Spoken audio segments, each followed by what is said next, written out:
Hi, I'm Amy Goodman. In this critical election year, you count on Democracy Now! To stay focused on the stories that matter most. And we count on you to support our independent journalism.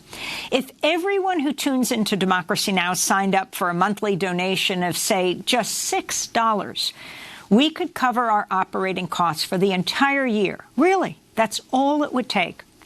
Please do your part today by visiting us at democracynow.org. Stay safe. Wear a mask, save lives, and thank you so much.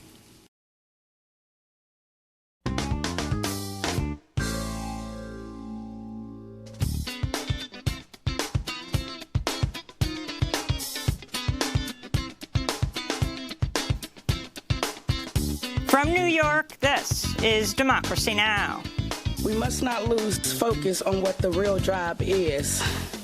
And with that being said, it's time to move forward with the criminal charges because she deserves that and much more. So please continue to say her name. Breonna Taylor. The city of Louisville, Kentucky has agreed to pay the family of Breonna Taylor $12 million, more than 6 months after police shot and killed the 26-year-old black emergency room technician in her own apartment. It was one of the largest settlements ever reached for a black woman killed by police. We'll speak to Michael Denzel Smith, author of the new book, Stakes is High, Life After the American Dream. Then Israel signs a U.S. broker deal to normalize relations with the United Arab Emirates and Bahrain. This day is a pivot of history. It heralds a new dawn of peace. He deserves to win the Nobel Peace Prize. We'll speak to Palestinian-American attorney Noura Erakat, who says these are sham deals that will boost oppression in the Middle East. All that and more coming up. Welcome to Democracy Now!, democracynow.org, The Quarantine Report. I'm Amy Goodman. The city of Louisville, Kentucky announced Tuesday it will pay the family of Breonna Taylor $12 million and institute a slew of reforms to the police department responsible for her death. This more than 6 months after police shot and killed the 26-year-old black emergency room technician in her own apartment. Louisville Mayor Greg Fisher announced the historic settlement at a news conference with Breonna Taylor's family. Attorney Benjamin Crump welcomed the agreement but demanded the criminal prosecution of the officers who entered Taylor's apartment with a no-knock warrant and killed her March 13th. We still are demanding that Kentucky Attorney General Daniel Cameron bring charges immediately against the police officers that murdered Breonna Taylor. Immediately. This week, justice delayed is justice denied. As part of the settlement, Louisville named a dozen changes to how its police department will operate, including more oversight from top commanders and an early warning system to identify police officers accused of excessive force. We'll have more on the police killing of Breonna Taylor after headlines. The United States reported over 1,400 coronavirus deaths on Tuesday, the highest daily total in over a month. The U.S. death toll is nearing 196,000. During a town hall event hosted by ABC Tuesday, President Trump repeated his claim the coronavirus will go away. We're going to be okay, and it is going away, and it's probably going to go away now a lot faster because of the vaccine. It would go away without the vaccine, George, but it's going to go away a lot faster with it. It would go away without the vaccine? Sure, over a period of time. Sure, with time it goes and many away. deaths. And you'll develop herd, like a herd mentality. It's going to be herd developed. President Trump appeared to be referring to herd immunity. Epidemiologists don't know how many millions more people would need to be infected for the United States to reach herd immunity, or even if herd immunity is possible for the novel coronavirus. By one count, adopting a herd immunity approach could lead to the deaths of over 2 million people in the United States. Meanwhile, the New York Times reports there have been over 88,000 cases of the coronavirus on nearly 1,200 college campuses around the United States. On Tuesday, Louisiana State University head coach Ed Orgeron said he was confident his team, the defending college football national champs, would have another successful season because so many players have already contracted COVID-19. I think most of, not all of our players, but most of our players have caught it. Yeah, hopefully that once you catch it, you don't get it again. Now, I'm not a doctor, you know what I'm saying? I think they got that 90-day window, so most of the players that have caught it, we feel that they're going to be eligible for games. LSU has confirmed over 750 COVID-19 cases in the month since students returned to campus. The Department of Labor's Occupational Safety and Health Administration is facing criticism for fining a JBS beef plant in Greeley, Colorado, under $16,000 after 6 workers, all immigrants, died at the plant from COVID-19. Nearly 300 workers became infected. One family of a dead worker described the small fine as a, quote, huge slap in the face. Last year, JBS reported over $50 billion in revenue. Meanwhile, ProPublica has obtained emails showing the text of President Trump's controversial executive order keeping meatpacking plants open during the pandemic was based largely on language written by the meat industry. The number of confirmed coronavirus cases in India has surpassed 5 million, the second highest in the world after the United States. India reported over 90,000 new cases and nearly 1,300 deaths over the past 24 hours, bringing the nation's overall toll to over 82,000. Despite the surge in cases and deaths, India is continuing to lift restrictions across the country. On Monday, India's parliament opened for the first time in 6 months, but 25 lawmakers could not take part in person after testing positive for COVID-19. In the Gulf of Mexico, Hurricane Sally strengthened to a Category 2 storm this morning as it slowly came ashore near Gulf Shores, Alabama, with sustained winds of 105 miles per hour. Forecasters are warning of extreme, life-threatening flash flooding, with up to 30 inches of rain possible along parts of the Gulf Coast from southeastern Mississippi to the Florida Panhandle. Sally's part of a record-shattering hurricane season, with the forecasters currently tracking 7 tropical disturbances across the Atlantic. In the western United States, air quality alerts remain in effect for huge swaths of California, Oregon, and Washington, as thick smoke from record-shattering wildfires continues to bring some of the world's worst air pollution to tens of millions of people. Forecasters are hoping cooler temperatures and calmer winds will help firefighters get the upper hand on containing the blazes. Over 5 million acres have burned. At least 35 people have been killed by the fires fueled by the climate crisis. In immigration news, a Cameroonian mother who says she was involuntarily sterilized while held at the privately owned Irwin County Detention Center in Georgia might be deported today. Pauline Bynum has lived in the United States since age 2. She's been detained at the Immigration and Customs Enforcement prison for nearly 3 years. Last fall, Bynum was reportedly subjected to invasive surgery on her reproductive organs without her knowledge. Bynum's looming deportation comes as whistleblower Dawn Wooten, who was a nurse at Irwin, has detailed how the jail performed hysterectomies on prisoners without their consent. Human rights advocates have condemned the disturbing practices, saying forced sterilization amounts to genocide. In related news, a key witness in an ongoing investigation into sexual assault and harassment allegations at an El Paso, Texas immigrant prison has been deported. The 35-year-old woman from Mexico had recently told her lawyer several guards forcibly kissed her and at least one touched her intimate parts. She's one of at least 3 people who've come forward about the systematic sexual violence at the ICE jail. The Department of Homeland Security's Office of Inspector General launched a probe into the accusations after ProPublica and the Texas Tribune first reported them last month. Israel signed a U.S. broker deal to normalize relations with the United Arab Emirates and Bahrain. President Donald Trump presided over the White House ceremony with the three countries on Tuesday. Trump spoke before a crowd of several hundred people on the White House lawn, most of them sitting in close proximity without wearing face masks, prompting concern from security for Israeli Prime Minister Benjamin Netanyahu, who joined Trump for the ceremony. Neither Netanyahu nor Trump mentioned the Palestinians in their remarks. Earlier in the day, Palestinian activists in the West Bank and Gaza protested the agreements. We'll have more on the Bahrain-UAE agreement with Israel later in the broadcast with Palestinian-American attorney Noura Erakat. In more news from the Middle East, President Trump admitted Tuesday he wanted to assassinate Syrian President Bashar al-Assad in 2017, but did not go ahead due to the opposition from then-Defense Secretary James Mattis.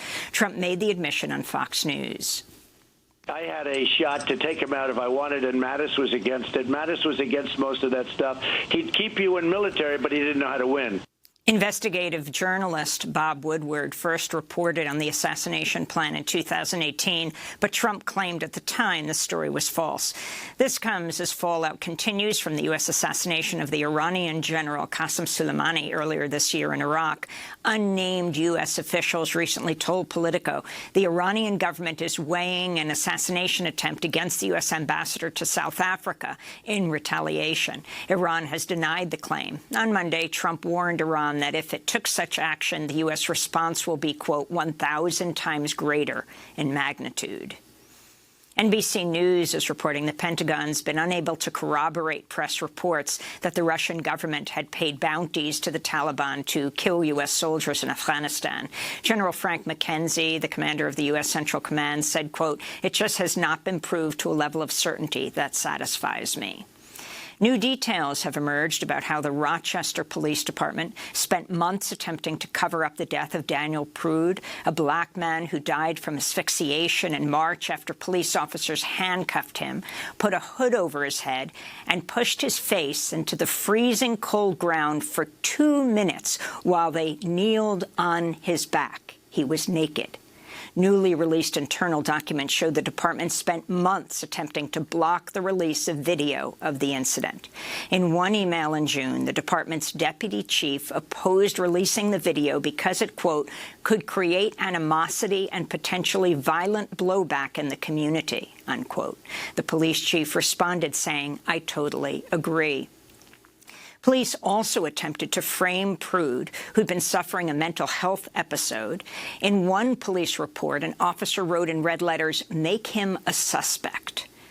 On Monday, Rochester Mayor Lovely Warren fired the city's police chief, saying there's a, quote, pervasive problem, unquote, in the city's police department. On Tuesday, the Rochester City Council passed bills to authorize an independent investigation into Prude's death, to transfer some money away from the police department, and to repeal a previous vote to fund a new police station. In Lancaster, Pennsylvania, at least 7 people who were arrested Monday during protest over the police shooting of 27-year-old Ricardo Munoz are being held on $1 million bail. Body camera footage shows a police officer shooting Munoz, who is holding a knife. Munoz's family said he suffered from schizophrenia and paranoia. A House committee has condemned Boeing and the Federal Aviation Administration for their roles in the 2 fatal crashes in Ethiopia and Indonesia that killed all 346 people on board 737 MAX planes. A report by the House Transportation Committee finds, quote, the crashes were the horrific culmination of a series of faulty technical assumptions by Boeing's engineers, a lack of transparency on the part of Boeing's management, and grossly insufficient oversight by the FAA, the pernicious result of regulatory capture on the part of the FAA, unquote. Ahead of the 737 MAX crashes, Boeing's former CEO, Dennis Muhlenberg, famously thanked President Trump for giving airline companies more latitude to regulate themselves. For the first time in its 175-year history, Scientific American magazine has endorsed a presidential candidate. In its new issue, the magazine's editors backed Joe Biden for president, writing, quote, the evidence and the science show that Donald Trump has badly damaged the U.S. and its people because he rejects evidence and science, unquote.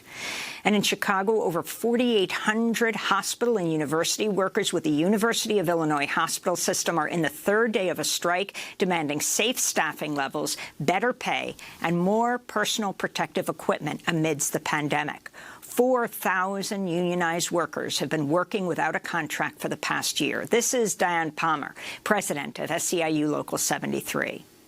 We're going to keep fighting until we get everything that we deserve. UIC counted us out, thought it couldn't be done, but we're proving them wrong every day, and we're going to fight to make sure people get better wages, better working conditions, safe staffing, and PPEs for everyone. And those are some of the headlines. This is Democracy Now!, democracynow.org, The Quarantine Report. I'm Amy Goodman in New York, joined by my co-host Juan González at home in New Brunswick, New Jersey. Hi, Juan. Hi, Amy, and welcome to all of our listeners and viewers across the country and around the world. Well, we're beginning today's report in Louisville. More than 6 months after police in Louisville, Kentucky, shot and killed 26-year-old black emergency room technician Breonna Taylor in her own apartment. The city announced Tuesday it'll pay her family a historic $12 million settlement and institute a slew of reforms to the police department responsible for her death. Louisville Mayor Greg Fisher announced the news at a press conference with Breonna Taylor's family. This settlement includes a payment to Breonna's estate of $12 million. The mayor also named a dozen changes to policing in Louisville, including more oversight from top commanders and an early warning system to identify police officers accused of brutality. The settlement is one of the largest amounts to ever be paid for a black woman killed by the police and comes after the summer uprising in defense of Black Lives Matter. Breonna Taylor was made a household name throughout those protests. But the officers who entered her apartment with a no-knock warrant and killed her on March 13th still have not been criminally charged, despite the demands of the family. This is Breonna Taylor's family attorney, Benjamin Crump, speaking during the joint news conference with the mayor of Louisville. It has been so long getting to this day where we could assure that Breonna Taylor's life wouldn't be swept under the rug like so many other black women in America who have been killed by police, marginalized. So I'm grateful to the actions of the city of Louisville today. And it is not just the historic $12 million settlement, which, as I understand, is the largest amount ever paid out for a black woman in a wrongful death killed by a police in America. And Lanita, I believe it may be the largest amount ever paid for a black person in a police shooting. We're still trying to verify that. And it is certainly, Tamika Mallory, one of the largest amounts ever paid out for any person in the way of settlement in a police killing in America. This is about setting a precedence. When my great co-counsels from Kentucky, Lanita Baker and Sam Aguiar, first talked to me about this black woman who had been killed in her own apartment by this no-knock warrant, they were very concerned that nobody cared. Nobody cared about this black woman. Nobody cared about Tamika's baby. And that's when I started calling everybody I know to say that black women's lives matter too. I was saying to anybody who would listen, Breonna Taylor's life matters.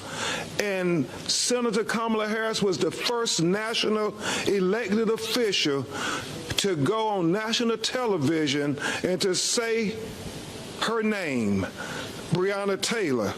with what has happened today, Mayor Fisher, not just with the historic amount, but equally important with the reform that Attorney Bacon, Attorney O'Connor spoke of, it sets a precedence for other black women, that their lives won't be marginalized, that they will be valued. Lives like Sandra Bland, lives like Pamela Turner in Baytown, Texas, lives like 7-year-old Ayanna Stanley in Detroit, who also was killed as a result of a dangerous no-knock warrant. Because we have to speak truth to power when we get an opportunity. And these dangerous no-knock warrants are disproportionately executed against black people in America.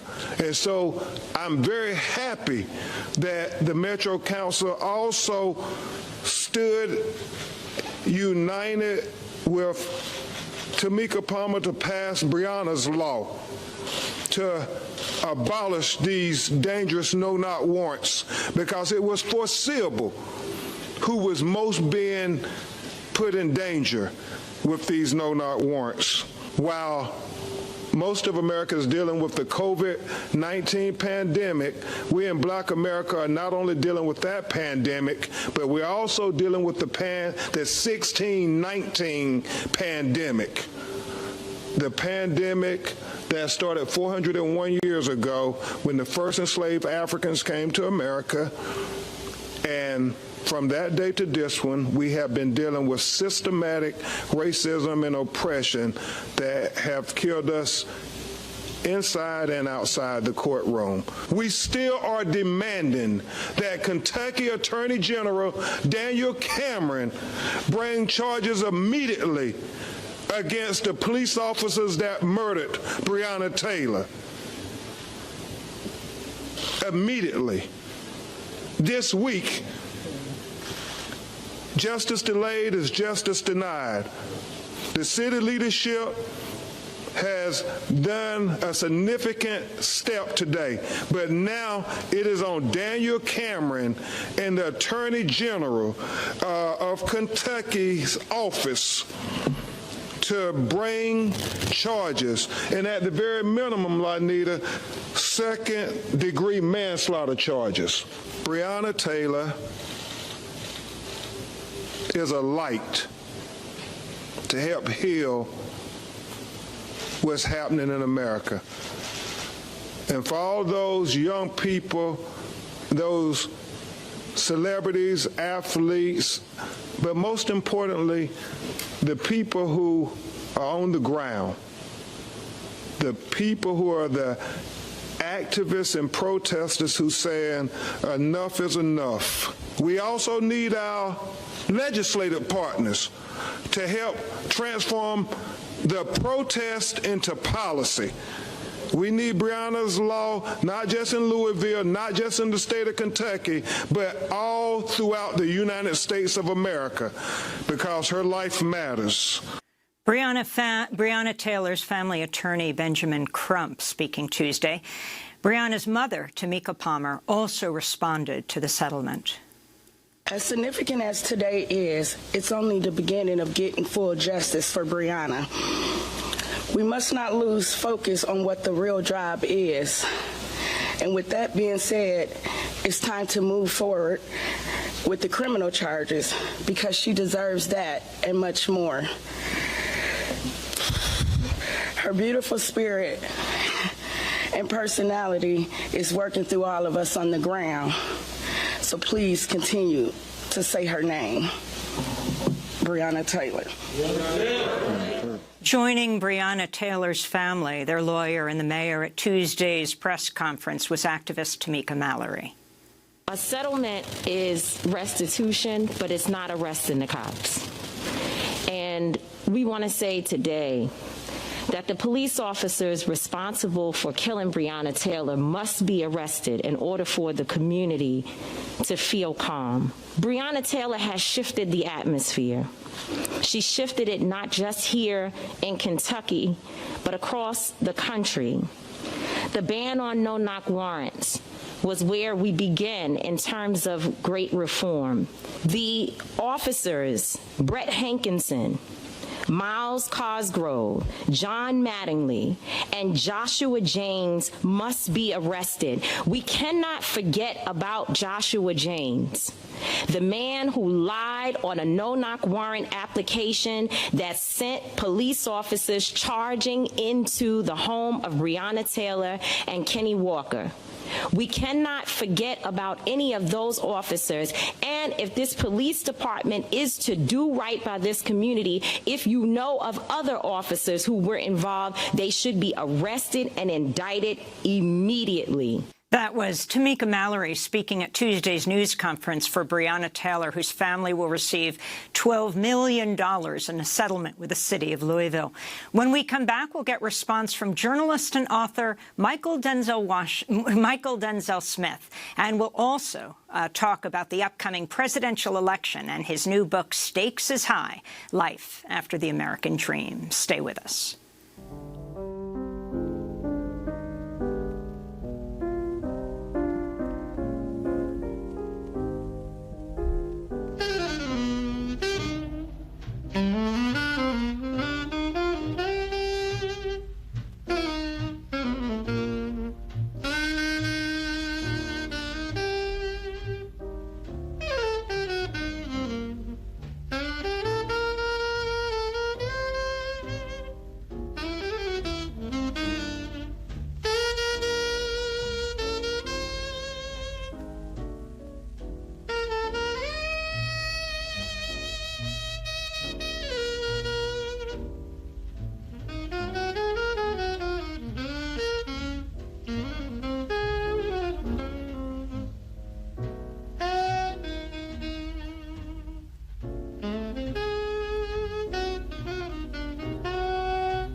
How Deep is the Ocean by Charlie Parker. This is Democracy Now!, democracynow.org, The Quarantine Report. I'm Amy Goodman with Juan González. We're joined now by Michael Denzel Smith to discuss the historic settlement the city of Louisville has just reached with Breonna Taylor's family, the upcoming presidential election, and far more. Michael Denzel Smith is a fellow at Type Media Center, author of Invisible Man, Got the Whole World Watching, A Young Black Man's Education, and his new book, just released this week, Stakes is High, Life After the American Dream. One of its essays was adapted for an op-ed this week in the New York Times headlined, A Biden Win Won't Cure My Trump-Era Depression. Michael Denzel Smith, welcome back to Democracy Now! It's great to have you with us. Let's start with the Breonna Taylor settlement in Louisville. We just heard Benjamin Crump, as well as Breonna's mother and Tamika Mallory, talking about this record $12 million settlement to the family and police reform in Louisville, though the police officers who killed Breonna Taylor have not been arrested. Your response? I hope that this settlement brings Breonna Taylor's family some semblance of peace. I hope that this helps in mitigating their pain and helping them heal together. But I think we have to dispense with the notion that there is justice for Breonna Taylor at this point. There is no justice in her lost life. There is no justice in arresting and indicting and convicting the officers who killed her. Because what we're doing then is relying on a system that is built to inscribe injustice in our society, to deliver justice, that the idea that prison would be a just result. No, what the system can do right now is enact a sense of revenge by inflicting harm on the officers who killed Breonna Taylor. And look, her family is well within their rights to want that right now, and I will never question that. But what I can say, or what I want the rest of us to think through, is the idea that what the community needs in response to the killing of Breonna Taylor, what the nation needs in the response to the killing of Breonna Taylor, is the arrest of these individual officers. The only way to prevent another instance of the killing that the situation that took Breonna Taylor's life, it's to defund, dismantle police departments across the nation, across the world, abolishing police, abolishing the very idea of policing, setting up a new organizing principle for our society that wouldn't require policing in the first place. What we're looking at there, I mean, the settlement is huge, but the idea of public money subsidizing Black death is nothing new. This is routine, and they're willing to pay this amount of money in order to continue the system. Police are going to kill again over 1,000 people every year, and they'd be willing to pay $12 million for each of those if that means that they can go about their business continuing to do that. What I think we have to understand is that it's a structural problem. And some of these reforms that they've offered here in response, I mean, it's great that they're thinking in that way, that they're, in addition to the monetary settlement, they're asking for things to change within the police department. But the things that they've asked for, I mean, the things that they've won here in terms of police officers needing to be parts of their community and live in the communities that they're policing, well, that just means that police are going to kill their neighbors now. The idea that we need more oversight from higher ups within the police departments. What do we think is going to happen? Do we think that police chiefs have more compassion? That police chiefs have more wisdom to pass down, or more ideas around eliminating violence from their communities? These aren't things that are going to change the fundamental nature of policing or eliminate the reasons for policing in the first place. So I think we just have to understand that there's no justice here. Justice needs to be conceptualized as something that is more proactive, that is about providing people with the things that they need for a sustainable life while they're here, and that we can't think that justice means monetary compensation for Black death. Michael Denzel Smith, I wanted to ask you, Benjamin Crump at the press conference yesterday put a lot of stress on this whole issue of reforms of what's the so-called no-knock warrants. These were actually products of the 1980s Reagan war on drugs.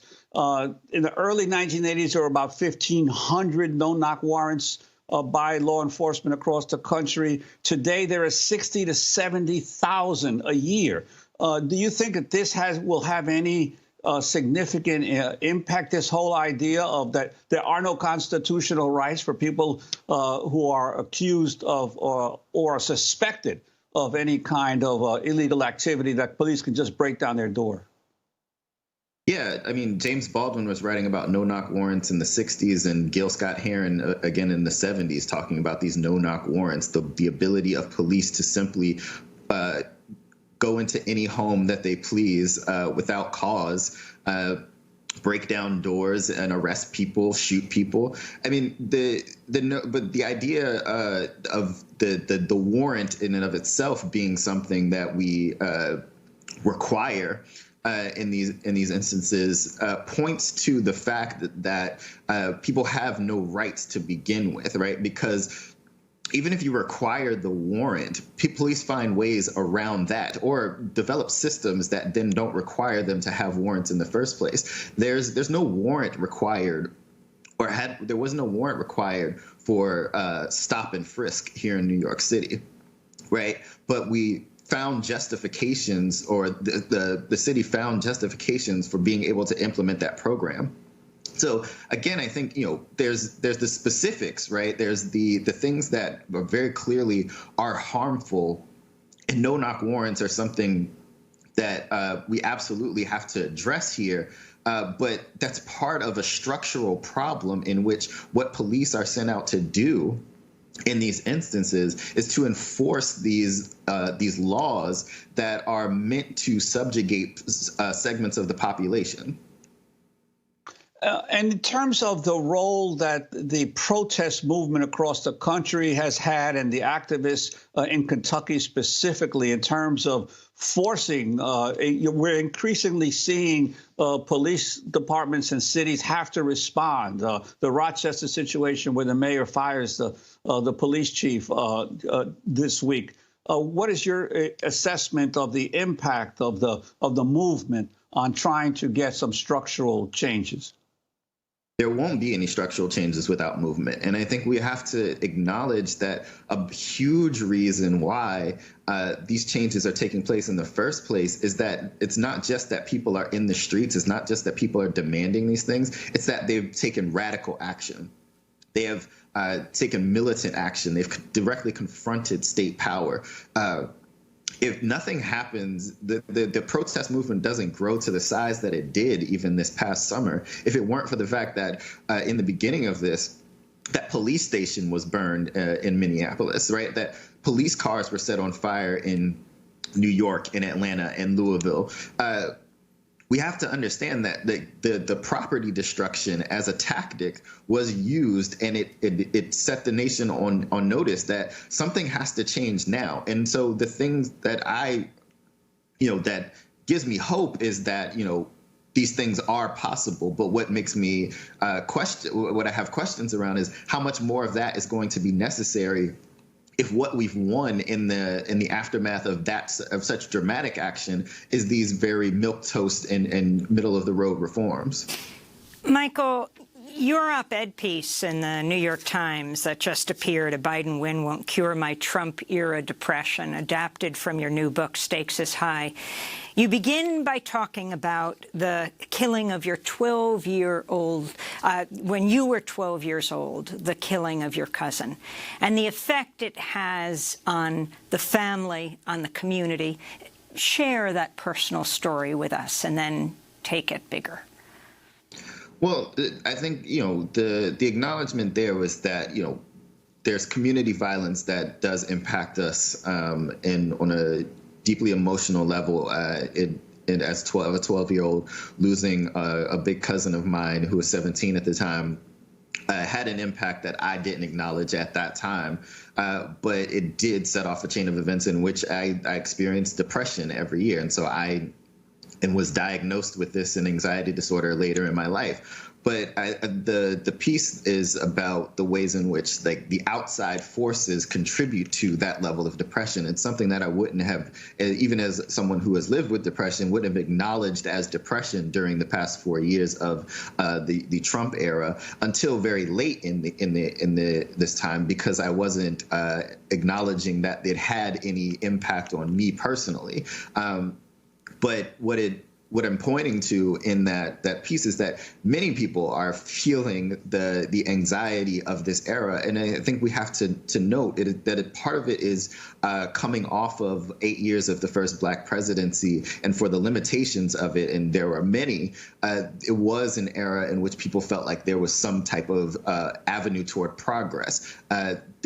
The election of Donald Trump is a retrenchment of the forces of white supremacist heteropatriarchal capitalism that are grinding to people to an early death during an era in which we have very little time to face the climate apocalypse, as we see the fires raging out in California and the Pacific Northwest, and the hurricanes gathering in the Gulf Coast during a global pandemic of an airborne illness.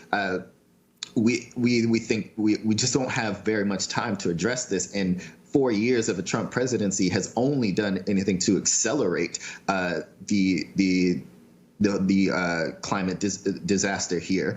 So what we're facing is as an idea that we're depressed and I am depressed because it seems so large, it seems too big to handle, and that the response from the Democratic Party, the party that's supposed to be in opposition to everything that is happening now, was to nominate for president Joe Biden, who has a nearly 50-year history of public service in which we can acknowledge or identify that he's mostly been a conservative ideologue, that he has staked out positions to the right of the Republican Party in many instances. And that doesn't give me much room to feel like we are shifting in any significant way to the transformative things that we need to address the large problems that we're facing, the existential crisis that we are facing globally. So it's to say, yes, Donald Trump must be ousted from office, and that is whether or not he wins the election or not, whether or not he cheats his way toward winning the election or wins it legitimately, or he is voted out of office. In any of these instances, there are things that are going to have to be done that are bigger than Donald Trump, that are bigger than Joe Biden. We have to there has to be collective movement toward facing the large-scale crises that we are up against now. I wanted to get clear on something. In your essay, you do talk about this, what many psychologists have said, that there is actually an increasing mental health problem in the United States since Trump became president. Some even name it, as you say in your article, Trump anxiety disorder. But you're saying at the same time that you don't think that there'll be any substantial or measurable difference in terms of if Biden is successful in coming to office? Well, the problem is that there'll be some movement, of course. Like there will be jubilation if in certain segments of America, if Joe Biden is elected president. Absolutely. But what I'm saying is that after Joe Biden is elected president in that scenario, the problems that we face are still going to be in front of us. And what Joe Biden has offered thus far is not a transformative enough agenda to be able to face those issues. And so what I'm saying is that, yeah, like the Trump part of that may be settled, but the rest of it, the things that are fundamental to the nature of American empire, the things that are fundamental to the nature of American capitalism, white supremacy, all of those institutions, the structural problems, the ideology undergirding that keeps oppression in place, those things are still there, and that we haven't then elected a president that will be willing to confront those things. And so the depression part of that could still sink in because, again, what we're up against, what we're facing, I mean, these fires are not going to stop. Like the things that we're up against are just not going to abate just because Joe Biden's been elected president. And I think, we have to acknowledge that, yes, the Trump part of it could be settled by November, but the rest of it could potentially cause another depression. Well, Michael Denzel Smith, we want to thank you for being with us. We're going to do part 2 of our conversation after the show and post it online at democracynow.org. Michael is Tate Media Center Fellow, author of Invisible Man, Got the Whole World Watching, A Young Black Man's Education. His new book, just released, Stakes is High, Life After the American Dream. We'll link to several of your essays, one in The Atlantic and the other in the New York Times. Its headline, A Biden Win Won't Cure My Trump-Era Depression. This is Democracy Now! When we come back, the U.S.-brokered Bahrain-UAE-Israel deal that was signed at the White House yesterday. Stay with us.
Abiyad, White Willow by Nizar Rahana. This is Democracy Now!, the Quarantine Report. I'm Amy Goodman with Juan González.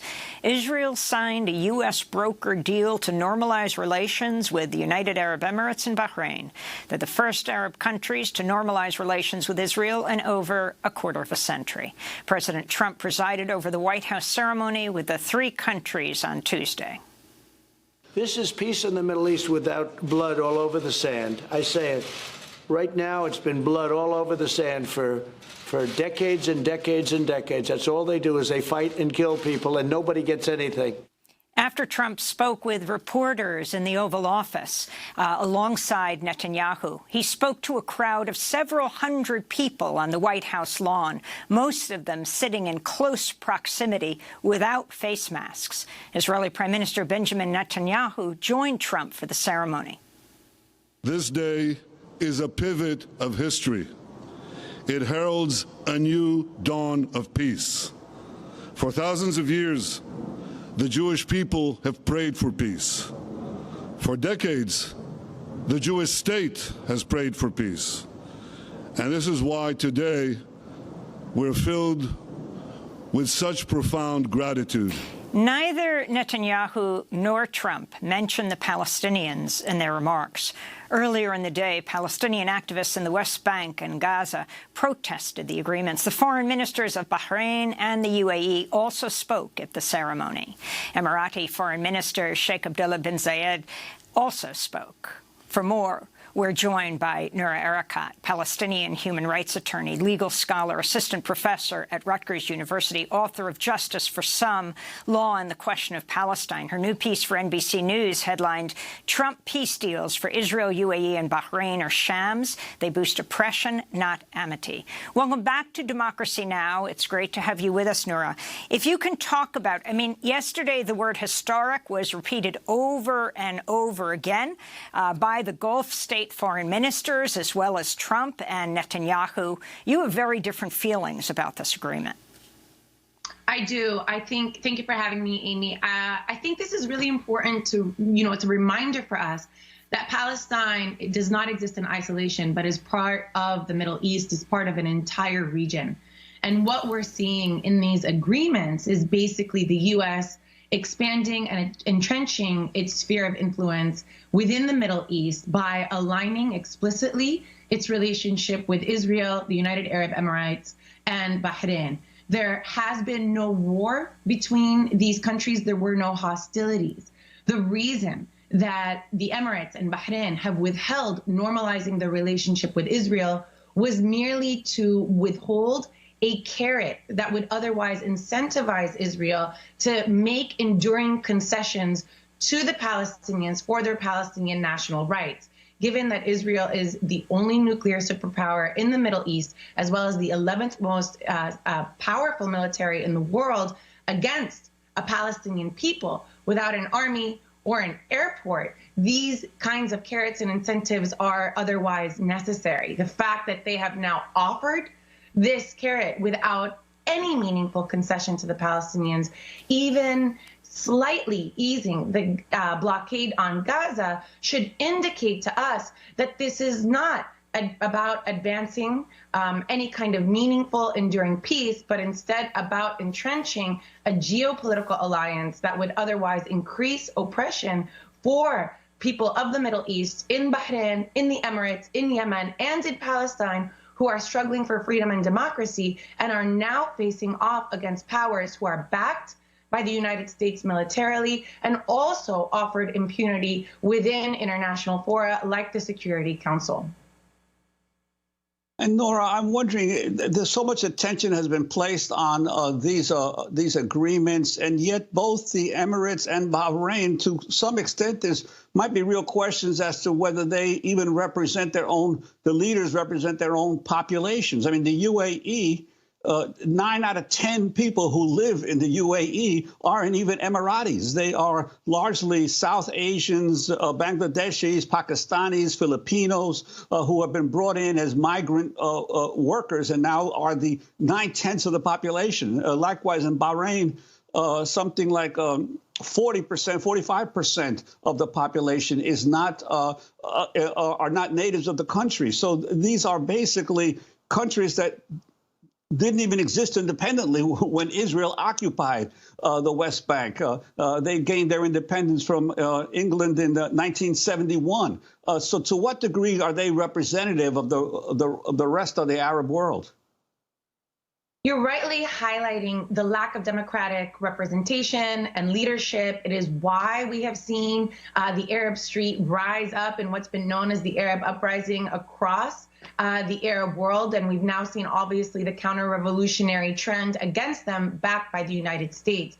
In response to those who like to mythologize and pathologize Arabs as not ready for democracy or unable to govern themselves, this actually helps reveal the truth, which is that democracy, people governing themselves, is suppressed because of outside forces like the United States, who are supporting regimes who are more indebted to them and more accountable to those regimes who are providing it with aid or who are providing it with some sort of military protection rather than accountability to their base. The fact that in Bahrain, what we have seen in recent years, we saw an uprising in 2011 of the population demanding an elected parliament, demanding a new constitution, and they were met with lethal force, after which they began demanding the fall of the Al-Khalifa monarchy. It was Saudi Arabia and the UAE that supported them and suppressing those democracy protests. We are now seeing Bahrain continue their trend to suppress the protests by now having the support of the United States to protect them from any kind of international accountability, and on the ground with brute military force. They have a lot in common with Israel. And what this should reveal to us is not a peace, but a deal that brings together these forces who are aligned in suppressing populations, in suppressing movements for freedom and democracy, and should make more clear to us why Palestinians and the rest of the Arab world are actually sharing in a singular fate. Palestine does not exist in a vacuum. It is why Palestinians have understood that the road to Jerusalem, or the pathway to freedom, flows through other Arab capitals, and that is as true today as it has been historically. This is the UAE Foreign Minister, Sheikh Abdullah bin Zayed. I stand here today to extend a hand of peace and receive a hand of peace. In our faith, we say, "O God, you are peace, and from you comes peace." The search for peace is an innate principle, yet principles are effectively realized when they are transformed into action. Today, we are already witnessing a change in the heart of the Middle East, a change that will send hope around the world. The Foreign Minister of UAE was speaking in Arabic with English translation over him. Bahrain's Foreign Minister, Abdulatif Al-Zayani, spoke in English. Today's agreement is an important first step, and it is now incumbent on us to work urgently and actively to bring about the lasting peace and security our peoples deserve.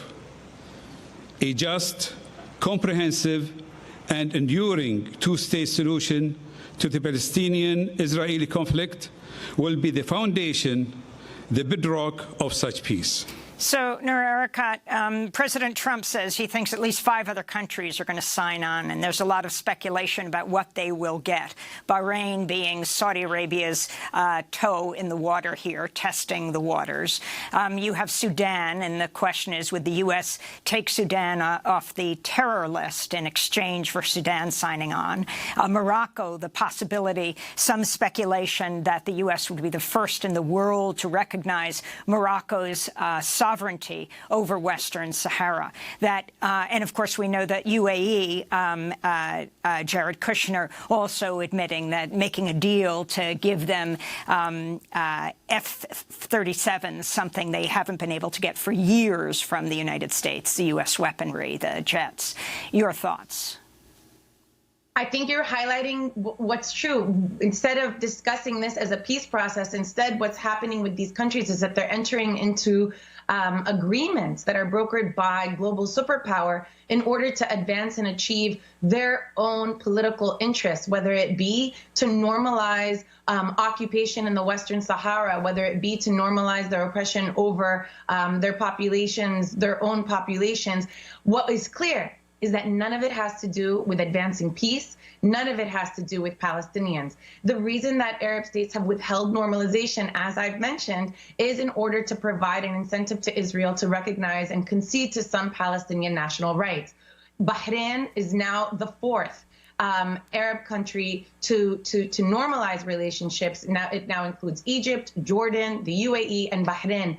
None of these agreements have ensured a single enduring concession on behalf of Palestinian national rights. Not the easing of the blockade, not the end of the occupation, not even the lifting of the apartheid wall. There have been no concessions. And so what's being dutifully and deliberately left off out of this picture is the fact that the only peace that is necessary is that between Israel and the Palestinians who they occupy, over whom they maintain an apartheid regime. There are no hostilities with these other countries, and yet that is being framed as peace for us in order to obscure this reality of state oppression and ongoing violence. I meant F-35s, not F-37s that UAE are going to get. It's also the anniversary, 1993, of the Oslo Accords and the significance of this, Noor Arakat. Again, this is an opportunity to revisit that history. The 1993 Declaration of Principles never promised a Palestinian state. There was no promise for a two-state solution, and that needs to be clear. Israel has been a state since 1948 and has been recognized by Palestinians as a state in 1988 and again in 1993. There is nothing in the Declaration of Principles that even promises that the outcome of it will lead to an independent Palestinian state, and yet that is what has been sold to us. Instead, this is an autonomy agreement for permanent derivative sovereignty, whereby Palestinians can live in Bantustans and reservations with the blessing of Israel, but never as a people, never with national independence. The 1993 Declaration of Principles, Oslo, in my eyes, has been dead since the besiegement of Yasser Arafat in the presidential compound in Ramallah in 2001 and his death in 2002. And yet we continue on with the farce of the peace process now into 2020, and the responsibility for that lies squarely on the official Palestinian leadership.